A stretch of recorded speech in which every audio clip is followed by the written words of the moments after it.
Have you noticed how we have been featured in the readings since Easter Sunday?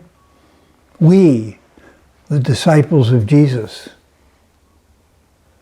Today's episode, where Jesus meets these disciples on the road and they recognize him in the breaking of the bread, should bring us to question, how did they recognize him in the breaking of the bread? After all, the breaking of the bread among the disciples began with the Last Supper. And the apostles were there at the Last Supper, but not the rest of the disciples. But that's because we haven't been reading the scriptures very carefully. It specifically says there that the disciples asked Jesus where to prepare the Last Supper. Leonardo da Vinci has controlled our thinking because he has this long table with the 12 apostles and Jesus. But in fact, many of the disciples of Jesus were there at the breaking of the bread and the giving of himself as his body and blood to us.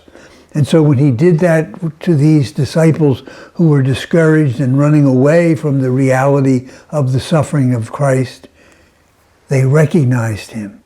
And they brought the word back to the rest of the church that he was alive. I think there's a message here for all of us, that all the disciples of Jesus, all the disciples of the one who rose from the dead, are called upon to bring this good news to the world. It's not just some certain members of the church who have this responsibility, but all of us.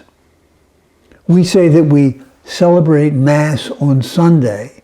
We gather to do what these two were doing, hearing the scriptures presented to them, and Jesus opening the scriptures to their understanding, and then strengthening them with his body and blood.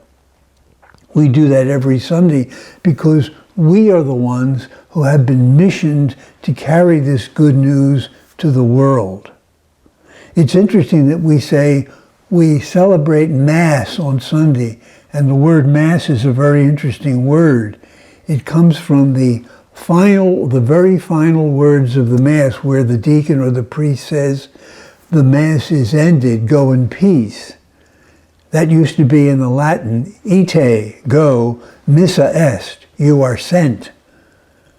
The whole celebration of the Eucharist on the Lord's Day, which we participate in each week, is really a preparation for our leaving the church and dispersing ourselves in the world in which we live to make the presence of the risen Christ a reality, not only by what we say, but in the way we imitate his way of life.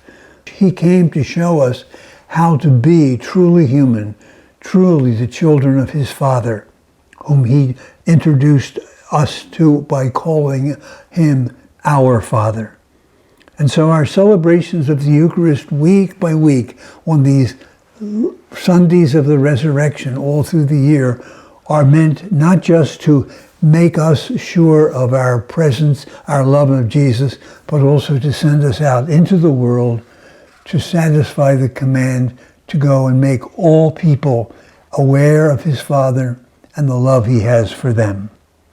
That's our mission, because we are the disciples, the students of Jesus who know him well and can introduce others to him.